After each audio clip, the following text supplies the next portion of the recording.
This is Pop Culture Management. PCMC across the way from me, locking eyes with me with his big brown beautiful eyes. I'm gazing at you. Is the one and only the lonely Yes. Emilio Sparks. Yes, I am. Yes, I am. I'm just a man swiping left on Tinder.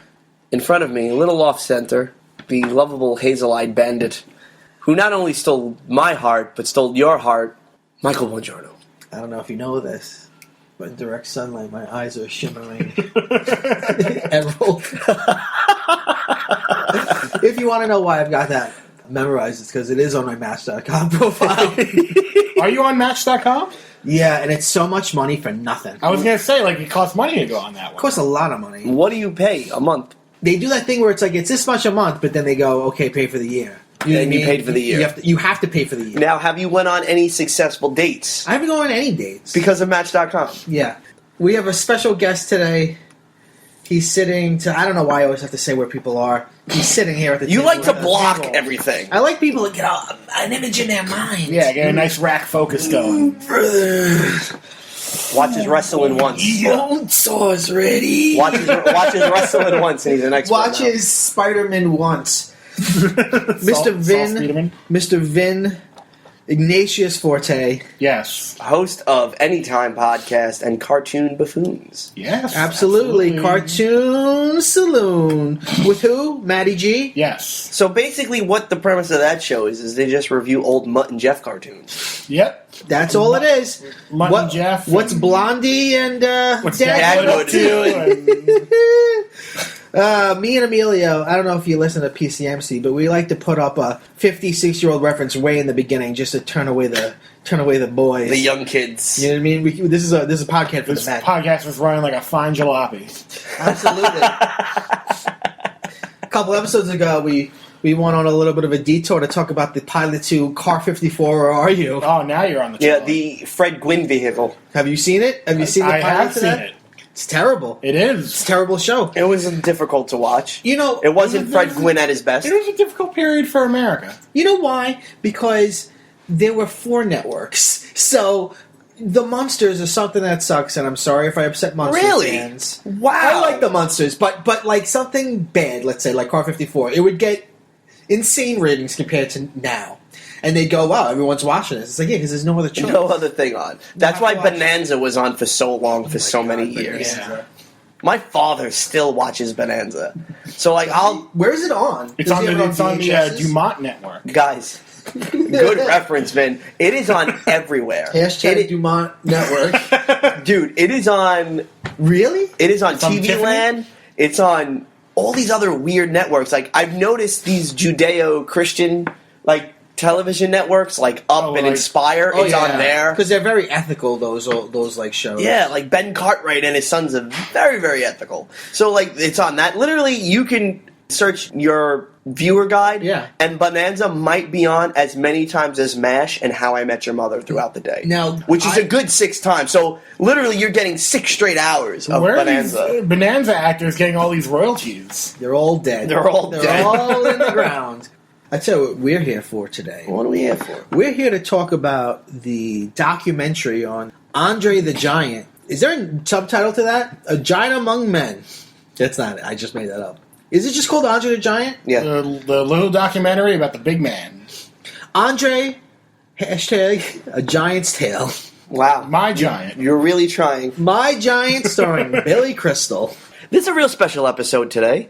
Now, I don't know if it's wrestling-centric as much as it is pop culture-centric. Did you like the documentary? I thought the documentary was good. I think, it really doesn't explore anything I didn't already know because I am a professional wrestling fan. So, you already know all these. Honestly, as a wrestling fan, it was interesting to see Vince McMahon and Hulk Hogan in the same documentary space. Why is that? What I find interesting about the dynamic between Vince and Hulk Hogan in this documentary is Vince talks about more of the person. He cries. And the relationship. Oh, yeah, Well, he he cries. says he doesn't cry. He says he has a mechanism that defeats the idea of crying. He blocks that out. But he got You real see some melancholy. mist. You see Yeah, some there was misty- a little. His eyes were welling with something.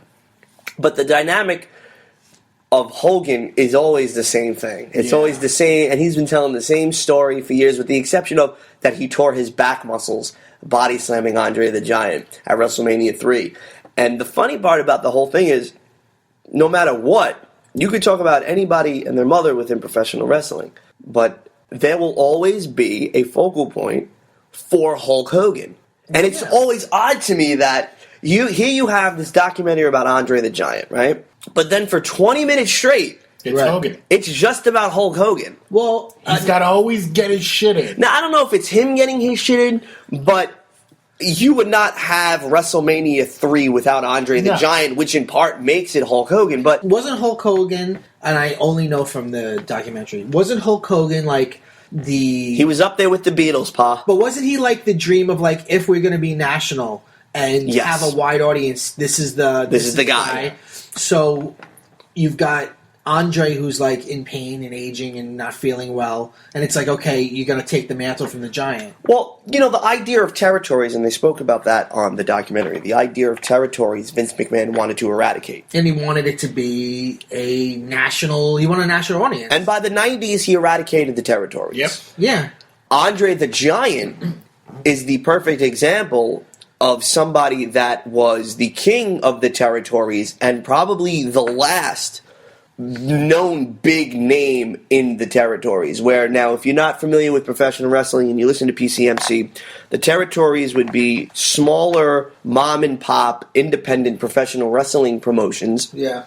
Guys like Andre the Giant and Ric Flair, would work these territories for X amount of weeks. And the main thing that really changed from that a lot of people don't really think about now is that, we're talking about documentaries.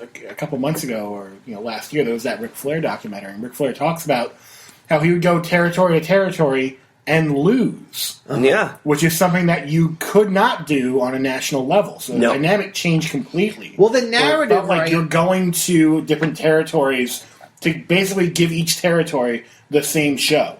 Right, like now it's like there's this big narrative where, like when they talk about in the movie, like when Andre started, he started under this this fairy tale name. He was referencing some fairy tale, I forget what it was. And then he was just the Giant. And like even in they were talking about how in WrestleMania 3 they billed it as like that's the first time Andre and Hulk were gonna fight, but Meanwhile, they fought had in Japan. But everything before WrestleMania 3 was eradicated. It was erased. Honestly, let's decanonized. Well, yeah, there was no idea of canon because, let's face it, there was no internet. Right. Tape trading wasn't this big You thing could yet. go from one city to the next and nobody would know. do the same shtick. Yes, exactly. So, everything after WrestleMania 3 became widespread attention. So that's why, you could say Andre the Giant never lost. And they never faced each other before. They were good friends. And, Hogan never gave him an opportunity for the title. And it's smart storytelling. Well, you can't get away with that now. No, you can't. But to understand who, I guess, the man was, What's his last name? Rusinov. Rusinov. And I think and still, to this day, I don't even think the documentary even covered his personal life. Well, I was going to just say that, you're right, by the way, but what I like about the documentary was it made a choice to go, listen, this guy is like the last myth. This guy was a giant who lived, and we have all these myths about who he was and how he acted and who he really was, and how he drank, and he got passed out here, he picked up some guy's car. There's all these legends, and I like that the movie approached his life like a myth. It was like we're telling you a myth rather than we're telling you the real story of a man's life. I couldn't even tell whether or not that blonde lady who lives with him was his girlfriend or not. You won't know. They kind of say that she is, but then they kind of say she isn't. Yeah. She's like, I was there helping him, and it's like, what does that mean, though? You had a shot of his daughter who spoke. It wasn't detailed about Like where she came from, who her mother was. Yeah, it wasn't detailed about how the mother met. She grew in a cabbage patch. Were they a one-night stand? Like, what was it? Yeah. Like then you had Ric Flair come on and jokingly make a job. Yeah. Like, there was a whole whole chunk thing about of like it. everyone being like, he got a big dick, he's a giant. Has there ever been a documentary, like an unofficial one, that's been like, here's the craziest shit? Like, is that documentary exist? No, well, I mean, Beyond the Mat. Beyond the Mat. But does Beyond the Mat get into like? Jake Roberts smoking crack on film? Yes. Aren't his parents like brother and sister, or cousins or something? Jake Roberts. Yeah. It's Kinda. It's weird. They're relatives. It's weird. It's all weird. That documentary was like the saddest thing in the world. Yeah. So, but there isn't a documentary that's like The unofficial Andre. Well, the resurrection of Jake the Snake Roberts, produced by DDP, is a good one. That's on Netflix. Yeah, I like that one. That's a good one. But I think in I like terms when of he palms the pill. yeah, he did. What an expert drug addict. But in terms of this Andre thing, I didn't get anything that I was like, wow. You didn't already know? Yeah. As a fan? Not- So did you well, like it, though? I mean, I even went back and read the Sports Illustrated article that that was from December '81. Oh, wow. And- so that's from that time. I'm looking at it and I'm like, this is like, again, this is all like stuff that's safe, and I guess they were keeping it kayfabe back then. I don't know. There's no real idea of who he was personally. Like, what was the dynamic between him and his family? Why did he leave so early? Yeah, Like, they said that he had ideas that he wanted to be somebody and didn't want to live on the farm. But then in his later years, he regressed to farm life because that's where he said no one would look at him. Where was in, like, North Carolina, right? Yeah. Yeah. We would need, like, the Diaries of Andre the Giant to come out. But see, again, We Mike need Judd Apatow to get the diaries of... Yeah. The Zen Diaries of Andre the Giant. But see, Mike made a really good point at the start Thank of you. this conversation that it's all tall tale, it's all mythology, And even now, It's a pretty short movie, too. It's like 90 minutes. is he the last one that we can consider a tall tale that will have this mythology forever? Like, will It we seems ever? like Will we nobody's get talking ever? about- Will we ever get somebody of not even of that stature again, but somebody of that importance where you're going to talk about him, like, yo, did you hear that this guy? And they talked about it where Ric Flair for years thought he had 2 rows of teeth in his mouth. Wow, Ric Flair's a dumb guy. unless that's a bit. See, some of the interviews on it, I was like, this is part of the mythology. Like, these guys are embellishing Keeping it shit. alive. See, but I think that's what the documentary highlights more than anything else. It doesn't play up on the personal life of Andre the Giant. He It doesn't had even. little teeth. It doesn't even very small teeth. Like, they're weird because I guess they're his like head was normal. so big. He had a big head. He looked like one of those Titans from Attack on Titan with the weird teeth. Anyone? I know what you're talking about. Vin gets it. That's the thing about Vin is Vin gets it. I don't know, man. It rubbed me the wrong way in certain areas because it's like, here you are, you're plugging this thing, and the trailer has it as he was in pain. He drank because of the Yeah, pain. they definitely sold it as, like, you're going to get the light Andre stuff, but then, like, get ready because we're going to take you down to Which I've Samba seen Town. before. I feel like it wasn't that different from like an E True Hollywood Story from 2001. Yeah. You know what I mean? Here he was a wrestler.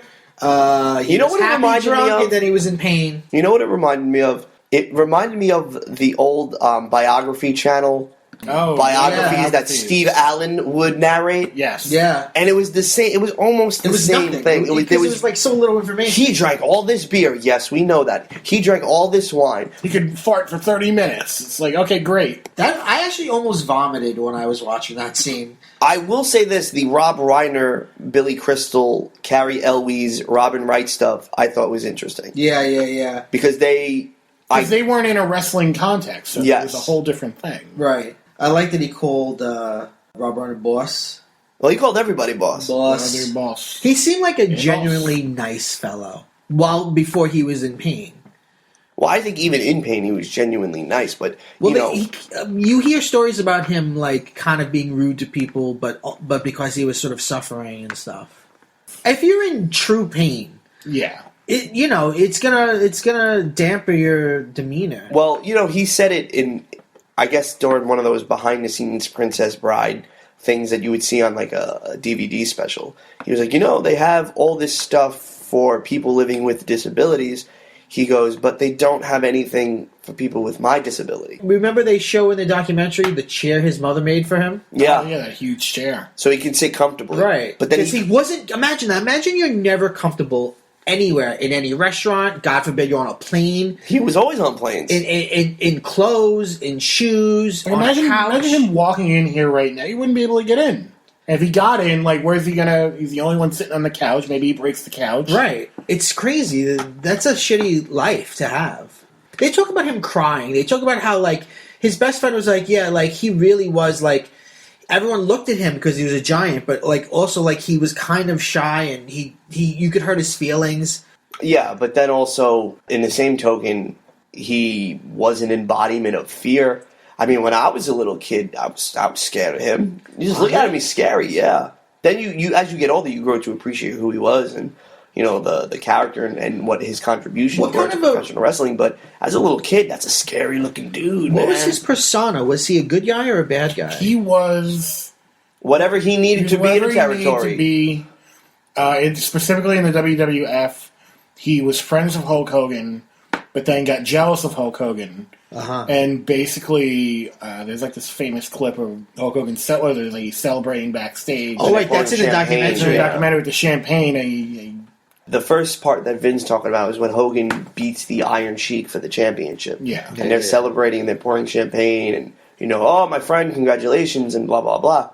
So you fast forward almost three years later, and you see Andre the Giant with Bobby the Brain Heenan, who at that point is supposed to be the embodiment of scumbaggery, Bobby Heenan, because, you know, he was the evil foil that was trying to take down Hulkamania and just couldn't do it. So what happened? Couldn't do it. It was sweeping through the nation. I mean, he was filling Andre's head, quote-unquote Hogan's friend, with all this palaver about Hulk Hogan. So he became a bad guy as a way to sort of solidify Hulk Hogan as the good as guy, the good guy.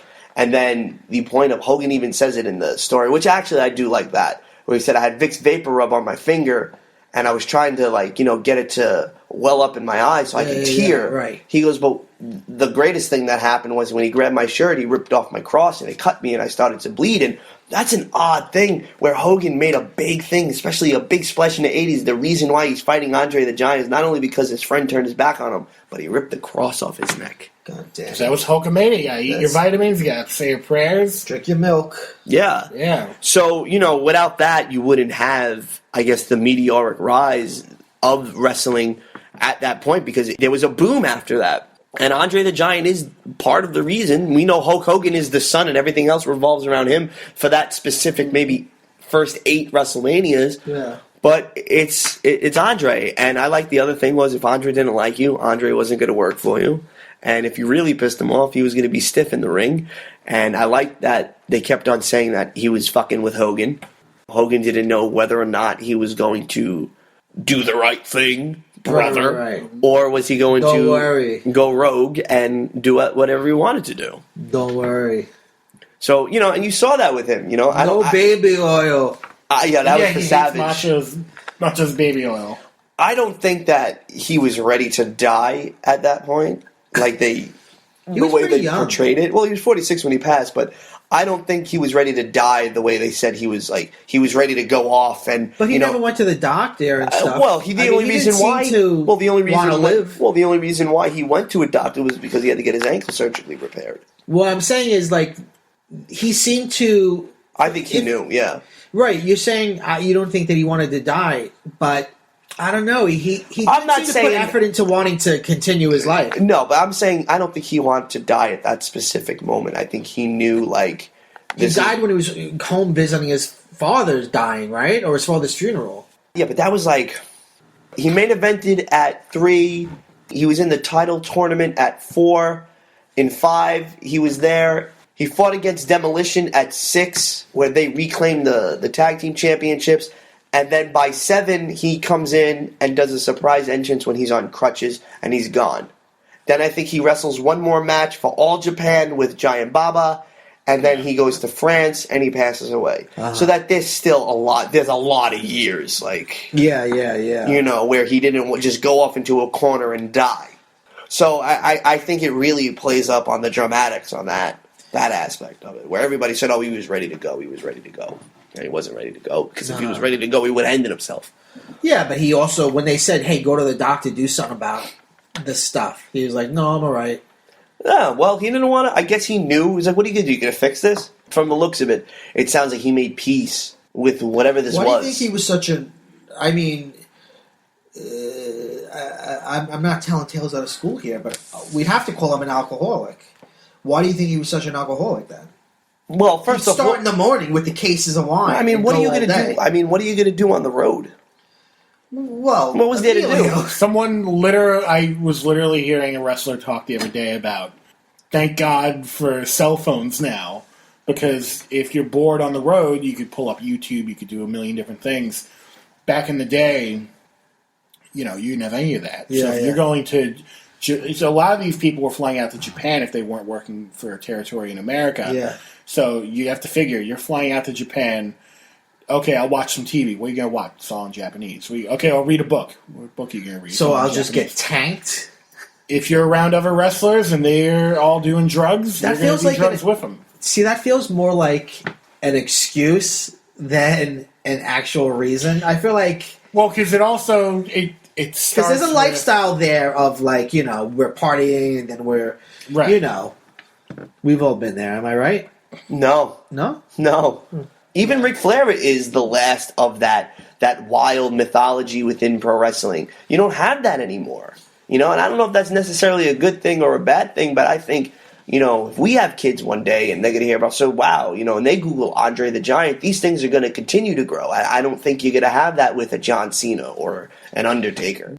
There are other people that have the condition he had, but has there been anyone as big as him documented? No, I mean WWE tries specifically for that context. Like every once in a while, they'll try and seek out like another giant. Yeah. Like in the 90s, WCW had a character called The Giant, where it was supposed to be, because obviously they were WCW, they don't have the rights to Andre the Giant, that was a WWF thing. They just called him The Giant and made allusions to, he's Andre the Giant's son. Yeah. It's funny how they introduced him, Paul Wright, the Big Show, who played the Giant.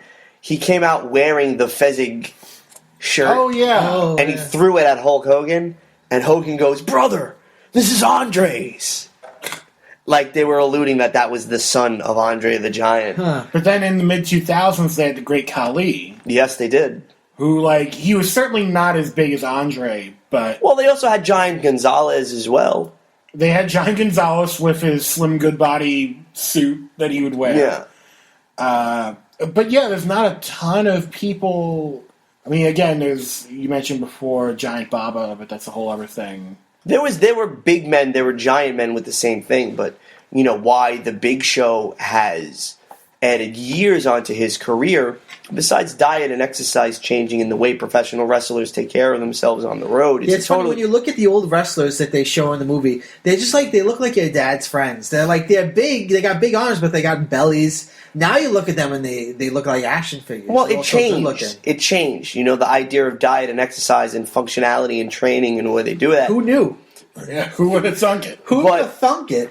Why Big Show or the Giant has lasted this long was they took out the tumor on his pituitary gland. Which Andre didn't want. No, but I think even at that point, they did that on the Big Show when he was relatively young. Andre, they found this out when he was in his late 30s, so I don't know what They couldn't have done anything. could have done to stop that. The documentary says that they couldn't have reversed anything, but they could have stopped it from continuing. Because he kind of was always growing. I think that's what gets you. Well, he was always growing, but at a certain point, that tragically dovetailed with the fact that he was getting weaker. Yeah. Well, was it always growing? Because, the growth plates in your body, they do stop. Is it to the point where your organs continue to grow? I think so. Yeah, I think that's more what it was. He could have intervened with surgery and maybe extended his life. And for some reason, he didn't do that. Another thing was they never explained the dynamic between his family. His two brothers were like, yeah, I loved him. He was my older brother. Okay, but how was he as a kid? Right. How was he as a grown-up? How did he deal with the success of the spotlight at such a young age? What was his thoughts in his final time? What was the relationship? And his daughter doesn't even get into it. Well, what was the relationship between him and his daughter later in life before he passed? She acts like she never knew him. Yeah. I'll say I would not be shocked if a big part of that non-candidness has to do with the fact that there was such a heavy involvement from the WWE. With the documentary? Yeah. Well, during Snickers Presents WrestleMania 34, they played an ad for it. And they have the Andre the Giant Battle. The Memorial Battle Royal. But did they produce or did they executive produce I think the if film? Vince is involved in any way, he's involved in a big way. You know what I mean? I think if you get to talk to him, he gets to put his fingerprints on things. Yeah, but Vince was very good in that. I mean, Vince didn't hold no punches. I mean, Yeah, it was no Right. Bob Costas. No. Don't you feel bad? He smacks the papers. you know, I think the way, Vince came into it, he was open, he was honest, and I think he could have talked seemed about human. it more. Yeah, he was very human in that. There's an elegance in the way Vince McMahon speaks, and Well, let's not get crazy. there is, and you can tell, that there was a relationship. Now, I don't know if that was sullied. I want to know the dynamic between that relationship as well. I want to know all get this into stuff. What I need is not a documentary. I need an HBO series or I need a movie about Andre. But who plays Andre? CGI. No, I don't know. I don't know who's out there that can play Andre. Nobody can play Andre. We can do. We'll have to find somebody. We could do Jonah Hill, but do a forced perspective thing, like Lord of the Rings. Okay. So he looks big. Okay. Do you know? I was just listening to a podcast with Joe Manganiello on it, and he's been shopping around. He wants to do a movie where he plays Macho Man Randy Savage, and apparently, no one wants to do it with him. He's had meetings, and they're like, no, we don't think anyone cares. I love Macho Man. I can't really see that compelling a movie. Yeah, I don't know what the public interest I would think be. it would be. I think it's going to be a lot about everything that was going on at that time, just through him. So it's going to be a lot of those stories. See, but there's another. Again, they come from. I think the '80s had the last class of professional wrestlers where you can tell tall tale and wise tales. Right, because they were just drinking and fucking coking and going crazy all day long. There was stories where Savage would lock Miss Elizabeth in broom closets and tell the British Bulldogs if she gets out, throw her back in. And things of that nature. Sounds great. Sounds like a charm. I don't know. It's weird. And then in the '90s, he had dandruff. Who? Macho Man Randy Savage. Did he? Yeah, when they found his car, he had Head and Shoulders in the back seat. This is PCMC. Why does everyone Follow I us. know have a bad dead Macho Man joke? I have a friend who has another Macho Man joke. Mike will be at the Laugh Hut in Cincinnati, Ohio, the 4th, 8th, and 10th. Why am I taking so many days off in between sets? Because you just want to write new material. Everyone I know has a bad Macho Man. I have a friend who every single time he meets someone who's into wrestling, he goes, "Oh, you like Macho Man?" I'm like, "Yeah, I like Macho Man." He's like, well, when Macho Man died, he had a very specific way. He wanted his body to be treated. You want to know what it was? Like, what was it? Like, he said, "Oh yeah, dig it." And I'm like, that's the stupidest show I've ever heard. But the most offensive thing was Snap into a palm tree. there was no. You keep on talking the way you're talking, son. I'm gonna strangle you with this fucking cable. I must be thinking about Jane Mansfield. You know what? I guess Bonesaw wasn't ready. Oh God, there's so much fun to be had. This is Pop Culture Man Children. You can follow Emilio at Emilio Sparks on Twitter. You can follow the show Pop Culture Man Children on Instagram. Of course, that's right, Van. Of course, follow us on Stitcher and iTunes. I'm ready to go. Bye. You know what this podcast is? What? It's the cream of the crop. Ooh, brother, time is. What is he? What's that? Oh yes, it's time. Space is the place. Time distortion. Space is the place, me, Gene. Oh yeah. I'm going bye. Go bye. You're going left, Elizabeth. I'm going right.